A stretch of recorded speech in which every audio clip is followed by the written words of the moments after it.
to basically master the craft initially myself. Like I had to prove that I can be the best to all my peers and amongst everybody in the company and be number one.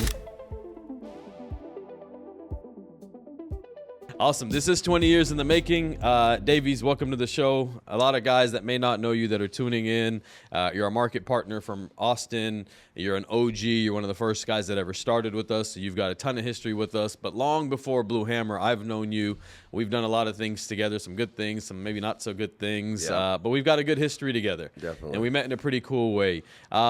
Before we dive into like who you are today, share with the audience quick, like who is Davies outside of work, and who is Davies long before Blue Hammer? I would say myself outside of work, man, I'm just a kid from the streets, dude, just growing up, very family oriented, cultural, background from like Middle East, taking care of my family, just coming up, trying to figure it out.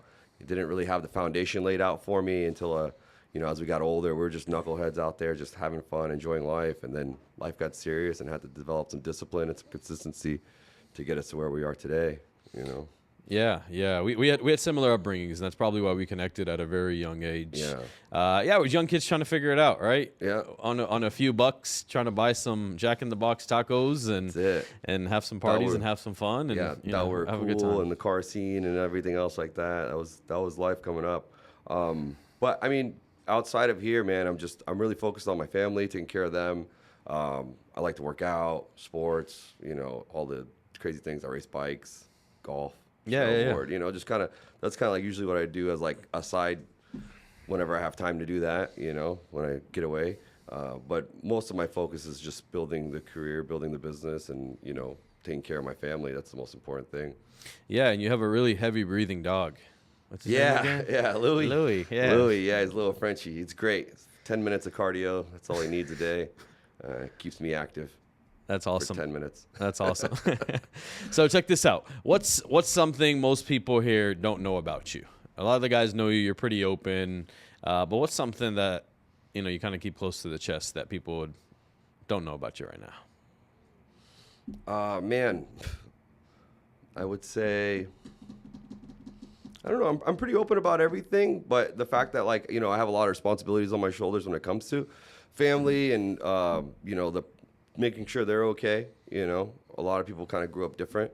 I really, really, I'm focused and I care about my team's success, and making sure everybody does well. It's almost like it'll haunt me at night if I know somebody's struggling or not doing well. So that's the thing. I care a lot when it comes to making sure everybody's good, whether I work with them, whether it's my friends, whether it's, my family. So I try to go above and beyond. So I guess I'm very selfless when it comes to my own ways, stuff like that. Awesome. That was my purpose of, like God makes people that, just want to give, and I give, my joy comes from giving. Yeah. And I've seen that knowing you. Crazy enough, I don't know if I've ever shared this with you, but even when we were coming up, one of the things that I respected about you the most and admired, and I was like, I want to be like him, whenever we'd go out and we didn't have much money, and you were really the only one that was actually working and making any money at the jewelry store. $10 an hour. Yeah, I know, but it was a whole lot of money when you don't got no money, right? Yeah. But anytime we'd go out, we'd go try to grab slushies at Sonic. You'd always be the first one to put your card forward, like, yo, I got it. Yeah. And it was like, damn, and I'd see that all the time, and it's like, man, this dude really likes to give, and he really cares, and he's not stingy with money. And I do believe that's a big reason on why you've done so well today. Plus, I know about how you take care of your family, bought your mom a car, bought your pops a car, you take care of their homes and stuff.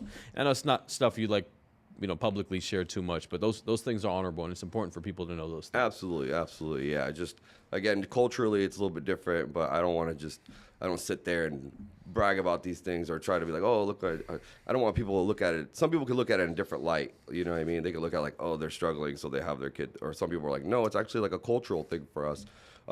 Knowing you're the son or the oldest son or the only son, that's your duty. You have to give back, and then you take that and then you put it into your everyday life.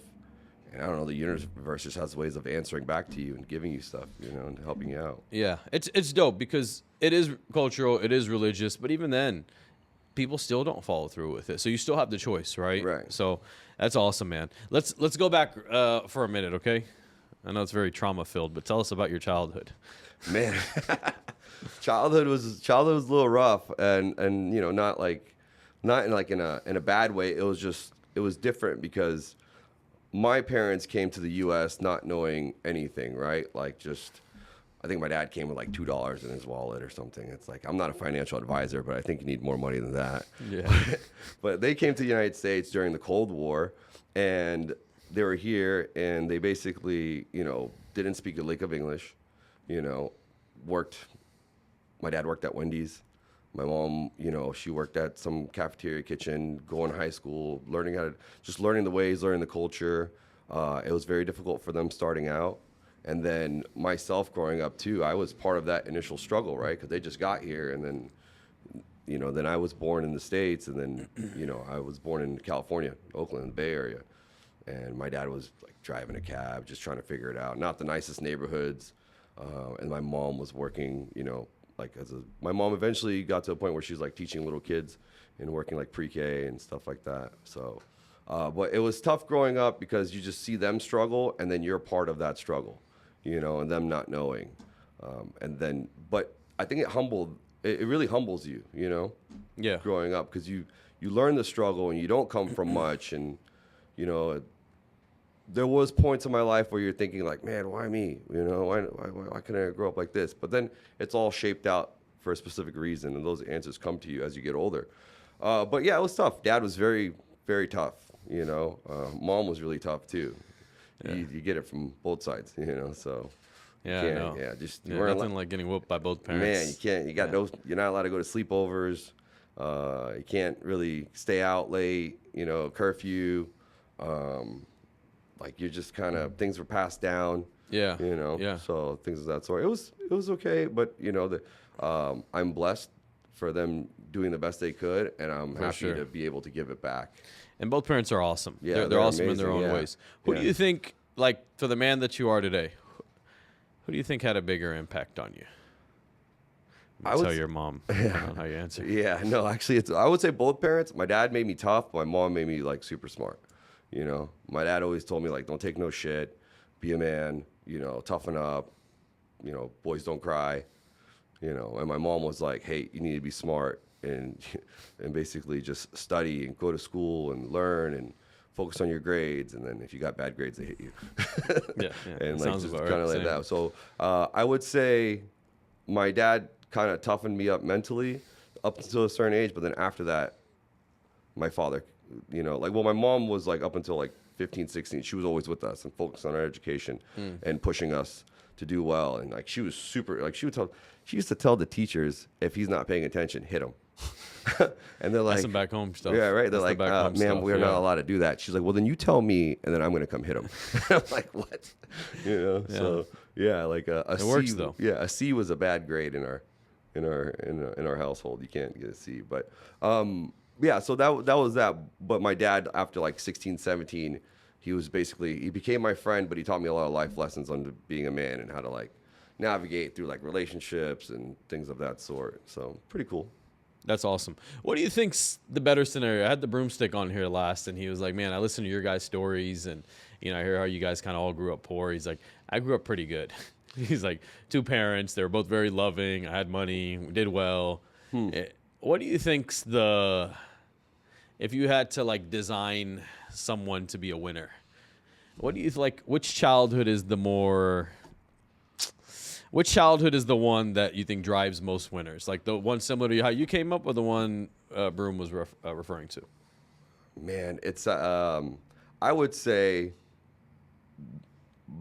my childhood, because it puts a chip on your shoulder, right? Yeah. Because you see guys like Broom that had everything they could ever wanted, and then you had guys like me, which is like, you have to go to work at 12 years old, you know, and build that discipline and that consistency, and you work for your parents, but so you basically work for free. Yeah. You know, for sure. That's how that works. But so I think that upbringing kind of makes people appreciate more versus, and not to knock on Broom's upbringing, but like sometimes if you spoil or they come up with too much and they're not taught the right way on how to use it, they can feel like entitled, then it can kind of work against them, and then they have, I don't know, just become, it just doesn't work out too well. You know what I mean? Like they can go down a bad path versus if you have someone that doesn't have anything, they can't afford to go down that bad path. They only have one way to go. Yeah, for sure. For sure. Well, good. Cool. Appreciate you sharing that. Let's move forward a little bit. All right, so we're caught up a little bit. Before he was Davies, I've known you since you were Naveed. Oh, man. Yeah, you remember that? Yeah, I know. Naveed. Then it was... Oh, we don't even put the legal names out here. No. Omid, Omeezy, Osleazy. O'Schno. Dirty Dave. And then now we're at Davies. So, we've seen the whole transition happen. Yeah. Why so many nicknames? I don't know. I never came up with any of these nicknames for the record. Everybody just gave me my nickname. I don't think that makes any of those any better. Dirty Dave. I don't know why they called me that. All right, so let's move forward. All right, so we got the childhood, we get the family piece. That's awesome. Appreciate you sharing. Yeah. Life before Blue Hammer, because like we spent some time, we worked together. Oh yeah. Matter of fact, you got me one of my first real jobs ever, and I don't think most people know this. Sales job. Yeah. You're the person who first got me into sales. So my first job ever was at 14 years of age at Dairy Queen. Actually, the one close to your house. I don't know if you really knew this. Yeah, it's a Persian family that owned it. So, I didn't get paid nothing. Yeah, and they hired me at 14. For sure, they couldn't do that either. But it was like cleaning bathrooms. I got fired because I was making those blizzards, and I wanted to try one because it looked really good. And they're like, yeah, you can't do that. I was testing it for the customer, make sure it was good. They didn't really like that much. Yeah, so I got fired. But anyway, they were cheap. They charged me for burgers. Like $1. Oh, really? It costs like 50 cents to make. Why am I paying $1? Anyways, so then you got me hired at Watches Etc. Yep. Which I failed at, but you were really good there. Like you knew the numbers, you knew the jewelry pricing, you knew the watch pricing. I'd pretty much, the moment a customer would come in, I'd just say hi and be like, hey, Dave, come over. And then when it'd get busy, I'd be like, shit, I'm screwed. Yeah. You started there, and you actually did really well there. And you were there for how long? I was there for about 3 years. Yeah. That was that's like real sales stuff. Yeah, man. Every like day jewelry sales. I had to suit up and go. Yeah. I would get done with school and shirt, tie every day. Glasses. I had glasses on. If I didn't have a tie, they had extra ties in the back. Yeah. They didn't play around. That was a real job. Like you show up, you don't have a tie on. They're like, you don't have a tie on. There's a tie in the back for you. I'm like, oh, okay. Ken? Yeah, Ken. Is it him, Ken? Damn. Ken, yeah, good dude. He taught me the game, like basically on like how to speak to customers and. He did. Yeah, we used to stand outside and hand out flyers, and try to get people to come in and show them products and stuff.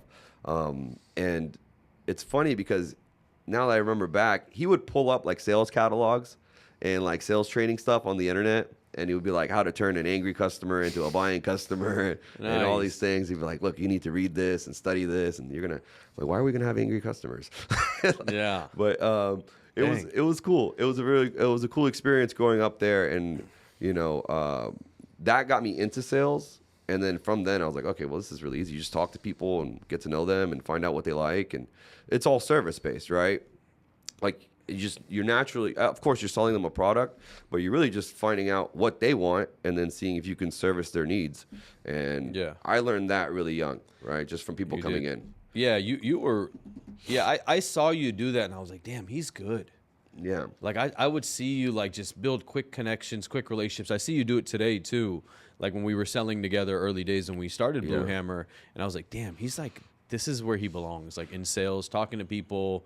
You can connect with like a wall, and you could you have a great conversation with the wall if you really wanted to. I saw it happen at a very young age. And one final piece on it, because I know you got something to say. This is how I knew you were a closer. You sold me that watch, my first ever like big boy watch. You remember which one it was? Yeah, that Hamilton. Yeah, still losing money on it. Yep, the Jazzmaster Pro. I'm still losing money on it today. But you sold me that thing for like $2,000, and you made me get a credit card. Oh wow! I think forgot about the credit card. Yeah. Like I was one of those few customers that's like, oh, but we can finance it, and like actually takes you up on that, and you got me on that, and it was like $2,000. And I didn't have any money to my name. I'm sorry. Oh, no, it's okay. okay. You want to buy it back? No, absolutely not. Okay, yeah, that watch loses money. Yeah, thanks, man.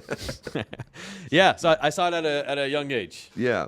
So like, and it's funny because from that sales job, I went in and I did cell phone sales as well, and then you brought me into the fitness industry, and that's kind of like where it really kind of took my sales game further past retail, right? Yeah. You remember your first day at LA Fitness? I do. I do. So one of the things, just so the viewers know, when someone, a previous employee would leave, we would take their leads and give it to the new employee. Davies happened to be the new employee, and I was like, all right, just call all these leads and try to see if you can sell them membership. And like within the first 30 minutes, he's like, comes over to me. He's like, hey, I got a lady on the line. She wants to pay like 3 years up front. What does that cost?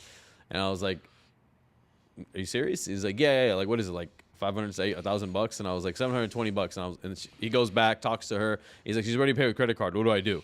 And I was like, damn, this dude's going to be cold. Yeah, I was on the phone with her for like a minute, and she was at work, and we were just chopping it up. Yeah. And I remember that. I was just like, I was just calling. I'm like, man, I was calling this lead, and I didn't know, I didn't know. Like most people think they get a bunch of leads, and like, oh man, I got all the dead leads, and I got to go through these, and like, oh, nobody's giving me walk-ins and stuff. And I was like, all right, I didn't know the job, which I think it's the best thing when you don't know the job and you come into it, and you just kind of just go off of what they tell you to do. And you're just going through, I think I made like 20 or 30 calls before someone picked up, and then she finally answered, and we were on the phone for like 30 to 45 minutes, and just asking how her day is going and this and that. And I saw that she wanted to come, check out the gym, why she hasn't came in yet. This is a great facility, and just kind of hyping it up and getting to know her. And then she's like, yeah, cool, where do I sign up? Yeah. She never came in, by the way. Yeah. And just so everybody knows, that was like the Holy Grail membership. That was like the highest membership paid up front. Back in 2000 and what is that, 11, 12? $720 or 700, like almost $800. That's a whole lot of money. A lot of money. Like with inflation, that's easily a couple grand, few grand today. Yeah. And she was like, yeah, cool. And he did it all over the phone, never even met her. And I was like, this dude's going to be a savage. And he did. And he turned out to be a manager very quickly, months and months later. Things didn't work out, whatever, went a different direction. You stayed kind of in the fitness industry. Yeah. You did hospitality, nightlife, and then Gold's. Yeah, I went back to fitness. Yeah. So I was in fitness, retail sales. I went to fitness sales. I was in that for a while. And then I went to hospitality, nightlife, and I went back to the fitness industry. And then I worked up to like a corporate marketing sales position. Tell us a interesting story from the nightlife. I would see you out every once in a while. Well, I mean, you would just tell me, hey, I'm bartending here, I'm working here, and I'd be like, all right, bet, I'll pull up. Share an interesting story with everyone that you can. Oh, man. I know there was a lot, but think about one that was like, oh, this was a funny story, or this was a good one. Anything come to mind? I mean, you see a lot of people that get pretty turned up. And, okay, so like, this one guy was working with us, and he got pretty twisted on the job, and he passed out in the corner, and we're closing up, and while he was working, he was just out of there, right? Like, I don't know, like, so we took a bucket full of ice water and dumped it on him because we had to wake him up, and he just woke up like the Undertaker would get up in WWE, and he's all shaking and stuff like that. But the nightlife is pretty the same everywhere, man. You just see a lot, same stuff. You get, and we always tell the DJ, do not play that song, Nuck If You Buck. Because everybody's gonna ready to fight. Yeah, we're like, whatever you do, don't. So that was kind of like, I worked the rough crowds. It was packed house. Yeah, I remember. But yeah, you just be surprised. Like you just see it all at the club, man. Yeah. In the club, we're all fam. Yeah.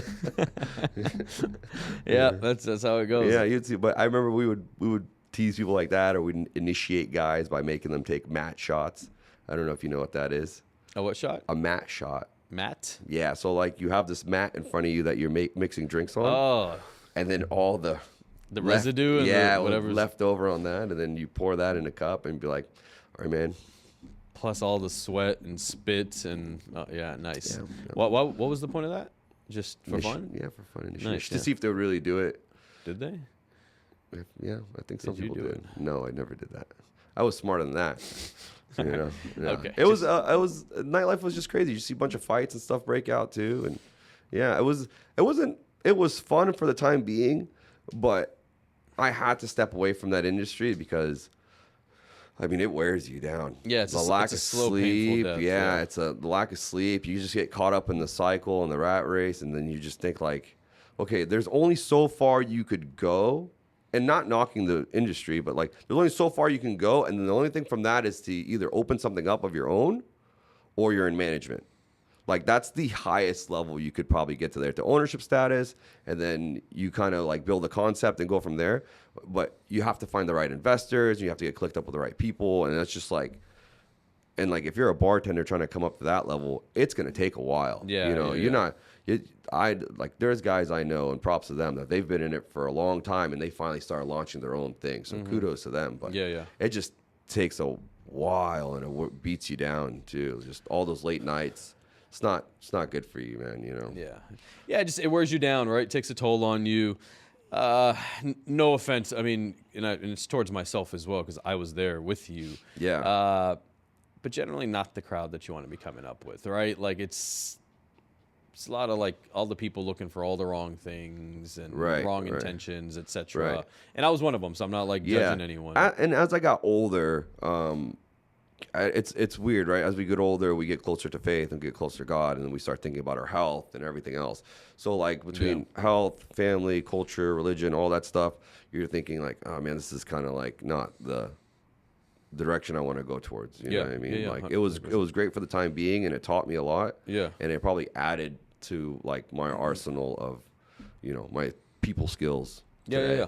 I think it all serves a purpose. Right. Awesome. So then went from there, Gold's kind of back in the fitness industry. We'll kind of skip that part. I don't know how much exciting stuff is in there. But then Blue Hammer, we started talking roofing, and you made the switch. Yeah. Right? It was like in that COVID Yeah, it was time, a COVID right? era, yeah. What's tell me a little bit about this, like what was going through your mind like as you were doing that? Because listen, these shifts, especially like at that point, you're like about almost 29, 30 years old, right? At that point. Yeah, it was like 28, 29, Yeah. So it's like those aren't easy shifts. No, it wasn't. I thought I was building a career at Gold's, and it was a very slow building career, right? They give you like a 5% increase on your salary every year, and you're like, man, by the time I try to make six figures, I'm going to be like 50-something years old. Like this is not working. But the shift happened because initially I remember when you launched the previous thing, and then you transitioned here. Shout out Rafter Roofing. Yeah. And I had what's funny? I had FOMO when you did that. I was like, damn, you know what I mean? Like, why didn't I get invited? And I remember we had this conversation because you told me like, I'm actually glad you didn't come in at that time because I was still figuring it out. Like a lot. Yeah. And the last thing I wanted was to bring you in, and then, basically it didn't work out, and then you don't want to, continue forward if something, you know what I mean? Yeah. So like when Blue Hammer launched, I was there at that first meeting, and I would say, I was like, okay, cool. This could be like a side hustle for me while the Golds thing was going on. And then COVID happened. So then I had no more Golds, right? I had no more income coming in from that. Yeah, this was your hustle now. And this was my only hustle. Yeah. Right. And then so I had to shift my mentality to like, I got to make this work. And especially during the COVID era too, because you're like, okay, so this is all straight commission based. I got to bet on myself, and I just got to go out there and try to get people to buy from me. And when you come from retail sales and hospitality and fitness industry, you're used to clients coming to you, right? Because they have some sort of interest, or they express a little bit of interest, right? People walk into the club because they want to dance, they want to drink. People walk into the gym because they want to get healthy. They're thinking about it, or you have something. Not a lot of people are thinking about their homes much, or they just don't know. Yeah, they just don't know. So, you made the switch, came on during COVID. We went to Del Rio. We tore off some roofs together. I mean, you were there like since inception, essentially, and you saw all the tough times, the come-ups, the mistakes that we made. Oh, yeah. And just... What was that? I don't know. I'm just like, I've been, every business, right? But like, yeah, I've seen it all. So tell us about this, because we had a lot of difficult times as a business. Like you saw them all. Mm-hmm. What was your most difficult time starting out? I think my most difficult time starting off was you just didn't know when you're going to get paid, right? Because you're just going out there. I think that's the toughest time where everybody has to break through, is that initial period of thinking like, oh man, when am I going to get this check, or when am I going to get my next check and stuff like that. That was the hardest part. I remember the first year starting, I got most improved because I went like 3 or 4 months, and I couldn't close anything. I had claims being denied, and I was just like, man, I got to but I stuck it out. But I was just like, the difficult thing was like, I had to dip into my 401k, which I didn't really have much. But I was just like, okay, I dipped into that to pull money out to keep doing this because I was seeing traction and then it hit a dead end. And that we didn't know then what we know now in the business, right? How to like supplement and fight the denials and, work with the carriers to get things to the next level and getting these approvals. But then we didn't know. We just went out there and we're just throwing stuff on the wall. So I think my biggest difficulty in the beginning was getting paid and then not knowing and kind of financially struggling in the beginning. Now, once you learn the game and you get those strides, and I remember you said this to me when we worked in LA together, it's like, man, once you get that first commission check, it's like crack. And you're gonna want to take another hit. Not that either one of us. No, nobody's done that. But like you're gonna feel that and you're gonna be like, I gotta get that again. Yeah. And so true though, isn't it? Yeah. So true. Got that first check and I was like, 29. What was your? Oh, sorry. Go ahead. Yeah, first check was $2,900. Nice, cracked that $2K. Right. I was like, oh, okay. All right. Here's a little something, and I was like, all right. And then the next check was like $5,500, and I was like, okay, all right, this is pretty good. And then it was like $8,000, and then $13,000, and I was like, because it was all a build up, right? It was a build up towards. It just kind of built up with all the prospects and all the claims that are coming in. You just have to keep going and build that momentum, and eventually it'll all start trickling in. And then Chico was like, hey, man, this is the pace you want to kind of be at. You want to try to install a house a week, sign a house a week. Install a house a week, sign a house a week. At minimum, that's what you want to do. Now, I think that was then, right? Yeah. Now it's like, actually, you're capable of doing a lot more than that. Yeah. Yeah, which we're going to talk a little bit about. Yeah, you came in this thing, and I remember I was on roofs with you in the beginning, and like, I remember we were at like that guy's house in Plano, some Asian guy. Was it your uncle's house too that we got on? We went on my uncle's house. Didn't he go with someone else? Actually, he got it done. Yeah. You think you know a guy. He's like, yeah, I just, I got it done. I was like, oh, it's like, I just want you to come check it out and stuff. Cool, man. He's like, just tell me if you did a good job. I was like, I think so. Yeah, yeah. I'm like, I see a little bit of hail damage, but you want to call your insurance? Like, nah. Because I call my other guy. Yeah, but then we were coming off of his roof, and then the guy across the street. That's what it was. He called. He's like, hey, you guys want to check my roof out? Yeah. Okay, yeah, nice. Yeah, good times. Wow, what a seems like forever ago. But yeah, that was. I think what's really cool about what you said is that what you just explained is 95+% of the people that come into this industry. The difference is, and you think about it, how many good people have you seen come in, didn't really get the money they needed within the first 30, 60, or 90, or maybe they had denials and they had a rough, made a little bit of money in 3-4 months, but they couldn't stay the course. Right? There's been so many good people that had awesome, beautiful trajectories, and they gave up. And this is one of my most some of the top advice I could give any young man, woman, anyone coming up in game, in life, whatever, is you have to stay the course, man. Because it's not based off your timing, it's based off God's timing. Like, you may think I'm doing this for so long and I'm not getting the result, but what if you were just like 1 day away, 1 week away, 1 month away? You just never know. And if you would have left month 3, think about what you'd be doing today. Who knows? Right? Who knows? But because you had the courage, you had the audacity, you took the risk, you bet on yourself, you had faith, and you trusted, you're a guy cracking, maybe we could blur this part out, but you're a guy cracking like $500,000 a year. And awesome. And listen, I don't like, I know. It's like, everyone start texting you, hey, Dave, I need some money. Hey, let me hold something. But it's awesome because, and maybe I could say this, someone in your role can start cracking, $500,000 a year. And it was because they made a conscious decision, like, nope, I made the commitment. I am here. I'm staying the course. I'm going to do this, and I'm going to see this through to the end. And look at you now. I remember us having a conversation in Austin last year, and I was like, bro, have you thought about for a second, like at one point, you were making $40,000 a year, and now you're making $40,000 a month. Like, what a beautiful blessing. What an awesome scenario. Like, how many people get to live this life and ever say something like that? Yeah, that's true. Yeah, bro, this is a small percentage of this world. Yeah. So good on you. You did the work for it. You did the work, and you stayed the course. Yeah. So you got in here. So and thanks for sharing that, because that is tough, and I think a lot of people can relate to that.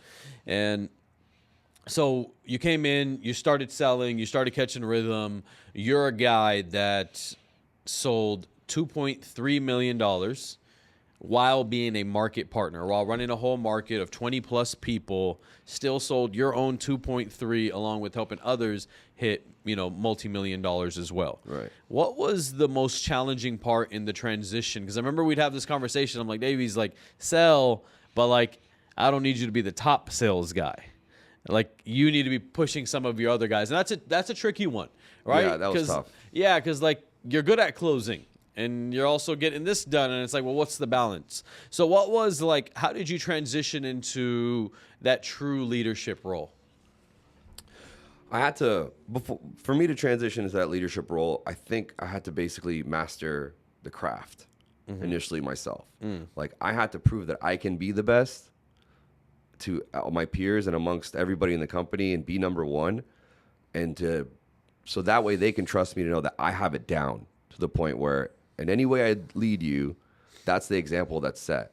So if I can sell $2.3 million and you know that I've closed that many deals and while running a team, so when I give this advice to you, if I try to lead you or try to train you in ways of like closing or filing claims or door knocking or how to build rapport with these customers, you're going to trust me. Versus if I'm selling $300,000 a year and I'm your manager, you ain't going to really listen to me, man. You know what I mean? So I think at that moment I was building a name for myself, but I caught my strides and listen, like, here's the blueprint, right? Like, I'm trying to show you guys. And if I can do it, I know you guys can do it too. I ain't out here getting lucky. I'm just putting in the work. So I wanted to just prove to my team that. And those guys, they're basically, copy paste. They're basically doing the same thing. They're building the same, rapport. They're following the same plays out there. And that's why we have, actually we get some of the most $1 million players out of my market. Yeah. What's the hardest thing about being a leader? Oh, man, where does it start? Like, I think you have to separate yourself sometimes when you're being a leader is, you have to remember that you're there to lead them.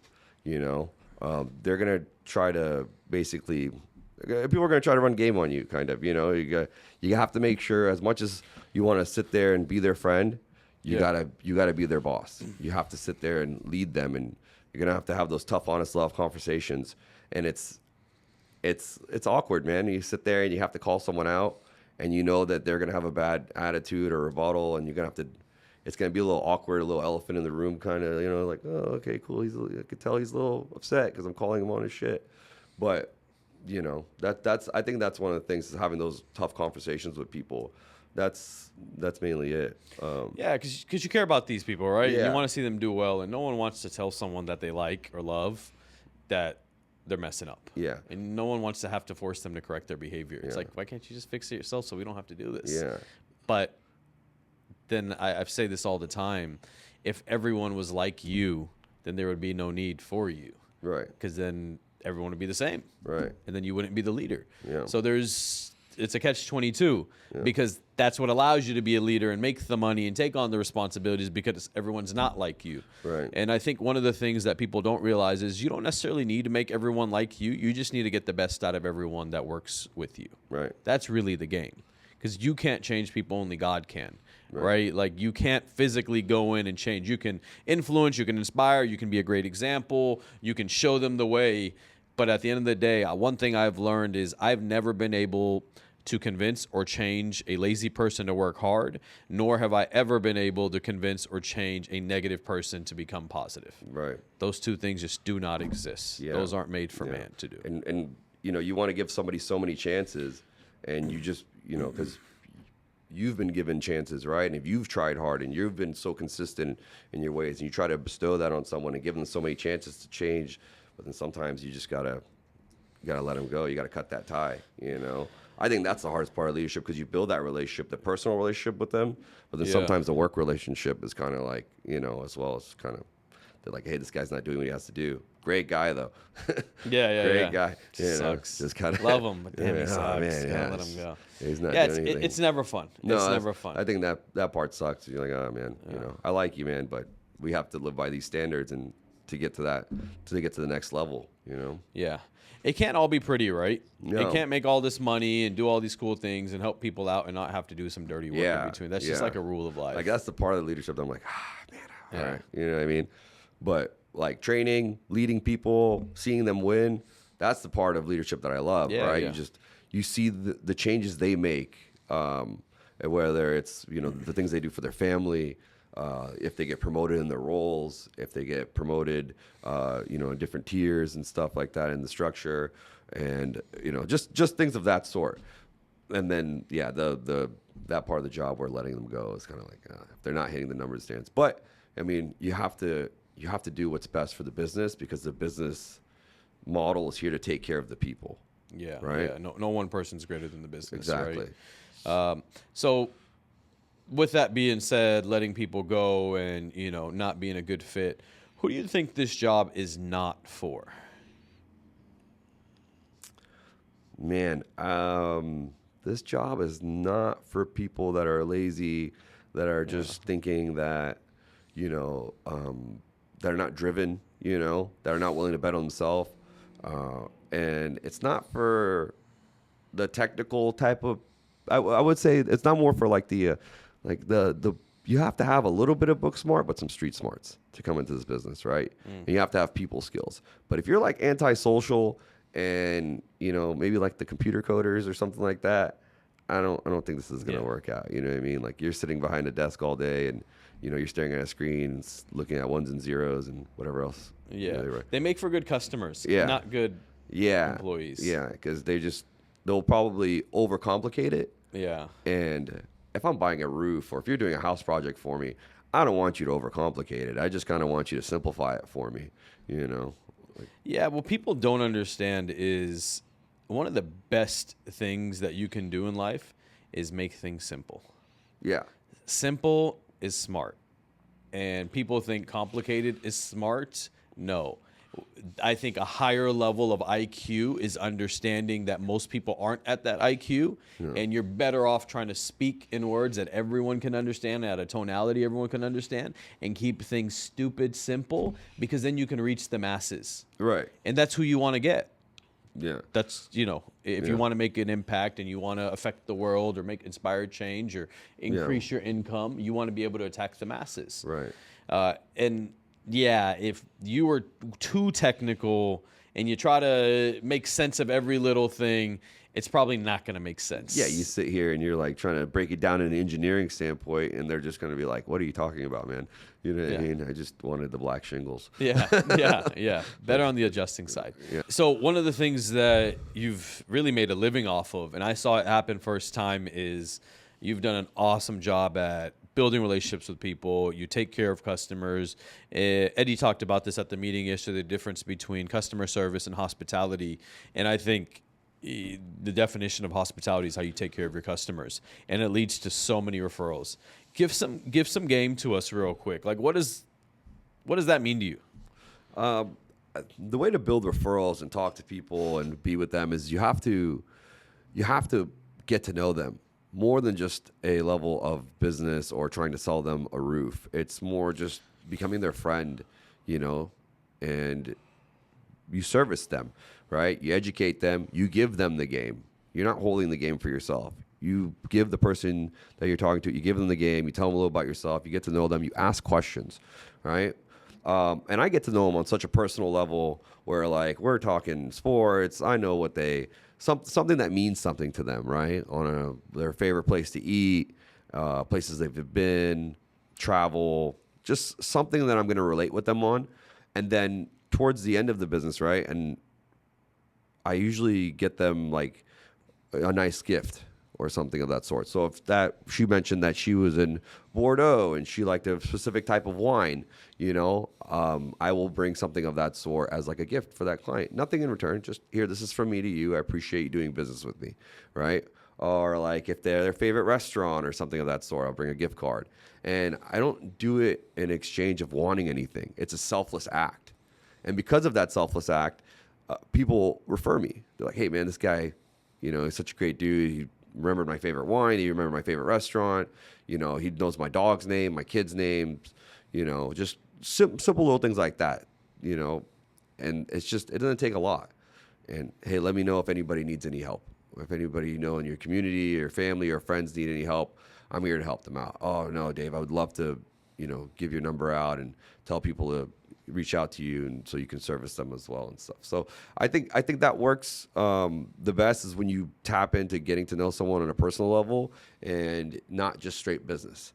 But you have to kind of like open up about yourself too, you know, like, oh, you love Pinot Noir, I love, you know, this as well, or have you ever been here before, or did you eat there before, or whatever. Oh, this is my dog, and things of that sort. You know, you have to open up a little about yourself too. You can't just walk in there and be like, I'm here to sell you a roof. This is the kind of roof you need, and like, everybody can do that. You know, you're just they could have walked into a store and got that type of service. You know, so I think that's where the hospitality piece kicks in. So you get to know them on a personal level, and you know. You treat them with kindness and respect, and then just do a selfless act for them. Yeah. That's not related to work. So I got a question on that. You know, you're in your mid-30s now, so you've obviously got experiences where you can relate now with a customer, right? Like you can talk about the places you've traveled and the things that you've done. So what advice would you give a young kid who's listening to this, who's like maybe 2021, and it's probably similar to where we were, where we didn't really have very many experiences at 2021 besides like, you know, I don't know, freaking racing cars down the highway and doing a bunch of dumb things and, you know, whatever, because they don't have those experiences. But you were still doing it at that age where you were still connecting with people. What would you say what's the secret sauce there? Ask questions. Ask questions. Just sit there and ask them questions, you know. Ask them questions about yourself and ask them questions. That's a ton of game, ladies and gents. Sorry, go ahead. Yeah, ask questions about themselves. Ask questions about things you don't know or you want to know. And people love talking, you know. Yeah. And specifically, they love talking about themselves and their experiences and their life and the whole works, right? Yeah. Think about it. You go on a trip, you come back, you want to share that or tell somebody what your trip or your experiences were like. So you're sitting in front of a homeowner and you see, you know, something from where they traveled to and ask them, how was it? You know, what do you recommend? Yeah. That's millions and millions of dollars worth of advice. Thank you for sharing. What's and this will just be a separate piece of the podcast, but if there's, and we don't really live in regrets, right? Like that's not really the frame of mind we live in. But if there's one thing you could go back and change if you could, is there anything that comes to mind? One thing I could go back and change, I wish I would have done this sooner. You know, if I could go back and done this sooner, I would have, but I didn't. If I knew then what I knew now. Yeah, right. That's kind of the game of life, isn't it? Yeah. But that's the beauty of timing, all right? Because then the theory or the argument is if you knew all this then, maybe you wouldn't have been ready for it at that age. Because I actually think one of the worst things that can happen to a young man is get rich too early. You didn't learn like all the hard lessons that you needed to learn along the way. Like if you start making $200,000-300 grand and, you know, $400,000, $800 grand by the time you're 24, 25, I think it's one of the worst things that can happen to you. Oh, absolutely. Yeah. All the tough lessons are learned like 20 to 30 years old as a young man, and you should be struggling every single day, ups and downs, relationship issues, gym issues, whatever issues, and you should be battling, and then you've earned that money. You've learned like serious life lessons. And as men, we're so hard-headed. There's only one way we're going to learn, and it's the tough way. Yep. All right? It's not the first time the cop pulls us over and says, hey, speeding ticket. We're like, yeah, cool, got it. Won't speed again. Next day, you're speeding again. And then it's like you're in front of a judge, and they're like, you keep freaking speeding. Stop speeding. You're like, yeah, I won't speed. And then you go speed again, and then you end up in a car wreck, and you're like, damn. How come no one ever told me to stop speeding? And we learned the hard way. Yeah, that's the thing. I think that's you have to shape from the lessons of your life lessons and your financial lessons growing up. You have to kind of go through that to get to where you are today. And you know, you could basically, if you don't, you could make a lot of mistakes. And I mean, my first year or two, the money I made in this business, I had fun with it. I blew it, but then I had to buckle down. Yeah. You know, because I never experienced that before in my life, you know, but I did a lot of good things too, where it's like I did buy a couple nice things, and but it changes people. I've seen a lot of people come into this business where they make too much money, and their head gets all big, and they lose that full belly syndrome. Right? Yeah. That's the thing, and you see that a lot on the younger guys. They need to overcome that. It's like, keep yourself at 70%. You know what's interesting? I remember I started that saying full belly syndrome. Do you remember when? It was in Austin. Yeah. And they're making too much money. Yeah, I was like, man, everyone's making too much money. I love to see it because I love to see our guys make money. I love being on the other end, cutting those big checks. Like, it's one of my favorite things to do. I love making money with people that I enjoy. It's like top 5 things in my life that I love to do. But I would see it. And here's the funny part. I called it full belly syndrome because it would be like after a lion eats a big meal, you know what he does? Takes a nap, right? Yeah. He takes a nap. And that's what our people would do. They started making a bunch of money, had some quick success, and they essentially, metaphorically took a nap. But here's the funny thing about full belly syndrome. And not in a bad way. A lot of the guys that got full belly syndrome actually ended up having big bellies. Oh, I thought you were going to say they have a fast metabolism. They got back out there. No, they definitely didn't. No, they physically started catching a big belly.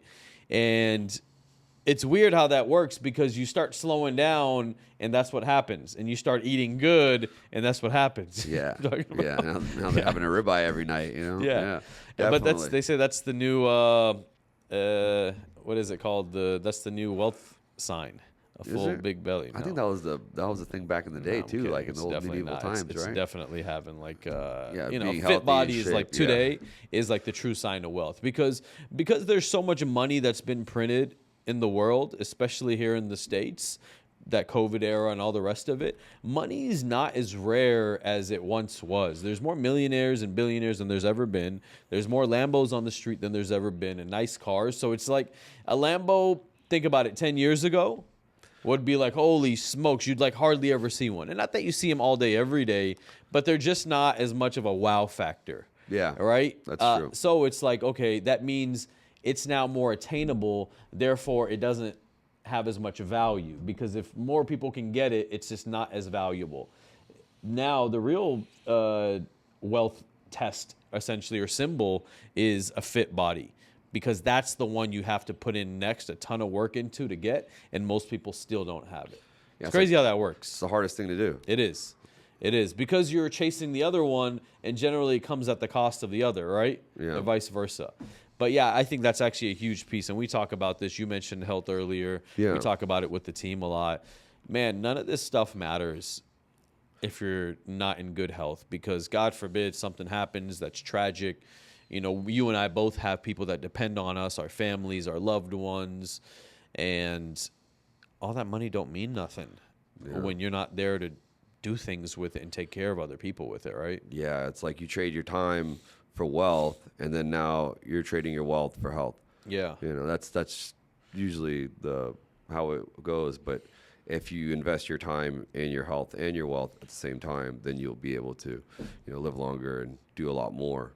Versus I worked all my life, I made all this money, and then now here I am out of shape, not doing well, and I'm spending it all back at the doctor. Just kind of when you just have to make better choices, life choices, financial choices in the beginning. Yeah. And then that way, when you get towards your retirement or whatever age you retire at, 40, 50, 60, then you can live your life a lot better and be there for your loved ones and your family.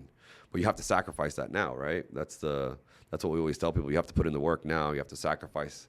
You have to put in the work in the gym. You have to put in the work in the business. You have to put work on yourself, mental, physical, everything today. And all of that, you will reap the rewards, at the end. And I think a big piece people have to understand, it's like, you got to make sacrifices today for a better tomorrow. But nowhere in all of that does that mean sacrifice your health today for tomorrow. That's not what that means. Matter of fact, you need to be sacrificing your time with your friends, your night outs, all the drinking, the partying, and anything else in that realm. That's what you need to be sacrificing. And sometimes that means family time, and that's okay. But the one thing you cannot sacrifice along the way is your fitness and your health. Yeah. Because what people don't realize is you'll actually be able to amplify your success with a fit body and a fit mind. Yes. And that's something, and be like, I don't have time. Yeah, you do. I was in the gym this morning at 4:15 a.m. You're in the gym sometimes at 5, 6 a.m., 7 a.m. We all have time, but it's just like the old saying, we make time for the things that are important to us, and if not, it's just another excuse. It's an investment, right? Yeah, it really is. Best investment you could probably make, right? So what about, what would you tell someone that's considering joining? Like, what would be your best piece of advice for them? Like, they're like, yeah, I'm considering joining. And it doesn't even have to be Blue Hammer. Like, just getting in the roofing space, just for anyone listening. I would say trust the process and treat it more than like a 9 to 5. And I actually have every new person that comes on board here, I tell them the 100-day sprint method, which is for 100 days, right? No distraction, pure focus. Just go out there and give it your all, no matter what you do. And then you could track your goals at the end of every month, right? Like where you're at. But for 100 days, just sprint and just be a madman with it. And then you'll see your results at the end of 100 days, for sure. You'll notice like, okay, I caught my strides. Because that's what it took for me. It took, my first 100 days was the hardest, and then everything started trickling in after. Yeah, you know? Yeah, that's awesome. That's really good advice. Let's switch over from some of the roofing and the Blue Hammer talk. We got like 5-10 minutes. I want to like go back to some of the personal stuff. What's looking at you now, right? You're 35 years old. You know, thank God you're 25. So yeah, I know. Tell me about it. Making good money. You're running a market. You have an awesome trajectory.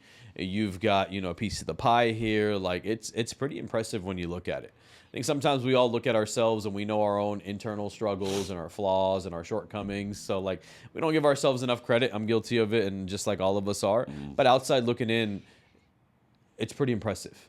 What do you think? Like if we were to go ask someone from your high school days or whatever, right? Like, what do you think would surprise them the most about who Davies is today? I guess how much more serious I've been taking myself. Back in the day, I mean, I was just one of the guys, man. I used to just joke around and, you know, made too many jokes. Yeah. We used to just clown around and kick it. Yeah, you've always been hilarious, so it's like it's always been fed into, right?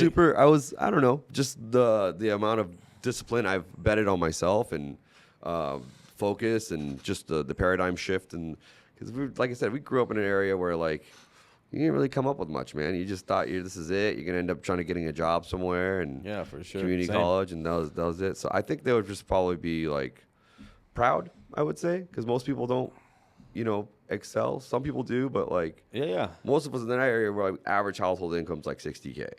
You know what I mean? That's household income, right? So you have to think, and that's them, 2 parents working, and maybe between 40 to 60K, you know, around there. So for them to see someone from that neighborhood come up and do well, like, and all of us, I know like, hey, you did really well in life and stuff like that, but I think about, you said used to make 40K a year. Now I'm making X amount a year.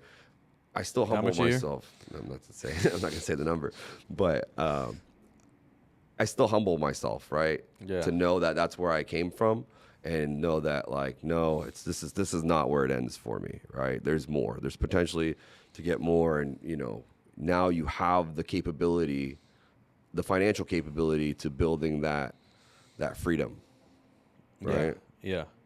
And potentially getting to that generational wealth. Yeah. Right. But it has to start somewhere. Yeah. And it starts with, again, who you were then.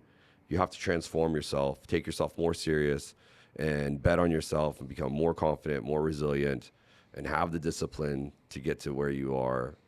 You just have to get to where you are today, and you have to change a lot of things about yourself. Not too much, like still have the same personality you have, but just like your level of intensity and discipline.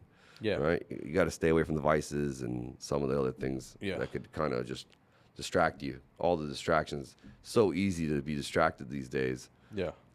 Versus just, work. Yeah. If you just work and you work out and you stay healthy and you stay in the gym and you read and just focus on your craft, that's basically what's going to get you to the top. Yeah. 100%. 100%.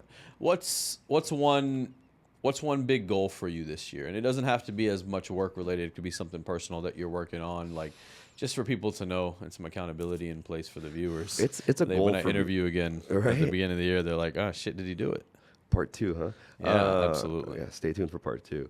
My goal this year is my same goal every year. I'm gonna be $1 million player. You know, that's my crack right now. Is to continue out there to be $1 million player. And since I've been in this roofing space, I've already sold. You know, I'm trying to break. Right now, I'm like at 8 million all-time data. Like total sold Yeah. since the start time. So the goal is to get to 10. Nice. And I'm hoping to crack that by end of this year. Nice, man. That's So awesome. that way I could say, hey, I've done that much Yeah, in the roofs. $10 million of sales. Right. I don't think I've ever sold that much anywhere, you know, not in jewelry, not in bar sales, not in restaurant or gym or anything like that. So 10 million's a big number. yeah. 10 million's a big number. It really is. Doesn't matter how you split it. That's a big number. That's just residential, right? Yeah. And then, you know, hoping to land a commercial job this year as well. And a personal goal that I have this year is basically, you know, stay healthy, drop some body fat percentage, and get a nice little toy for myself. You know, something fast. A fast toy, huh? Yeah. Car. Porsche. Ah, nice. What kind of Porsche, sir? Maybe a GT3. Nice. Looking at a GT3. Nice. You know, we've What been color? shopping. Black Sharky? or red Sharky? or blue. That shark blue is awesome. Shark blue is a That beautiful Nardo color. gray is beautiful. But I mean, black all the is, colors they have it on. Yeah, It's great. Black is black though, right? Black don't crack. Yeah. And black's that's all my cars. Yeah. Yeah, I went through a white phase. Then you realize it's kind of whack. It gets dirty. Yeah, it does. It doesn't look as good. Something aggressive and stealth about a black car or a matte black car is just, I think, is unbeatable. Yeah, we go in and out of these things, right? We get them, have it for a little bit, enjoy something fast, and then we get rid of it. And it's probably just for the summer, you know, something. Is that the dream car? I don't think I have. No. What is it? If you had, so let me rephrase this question. If you had unlimited money right here, right now, first car, you go into the dealership, you have every car in front of you. What car you buying? SVJ. Nice, good man, good man. Yeah, I like that. That's a good answer. Same.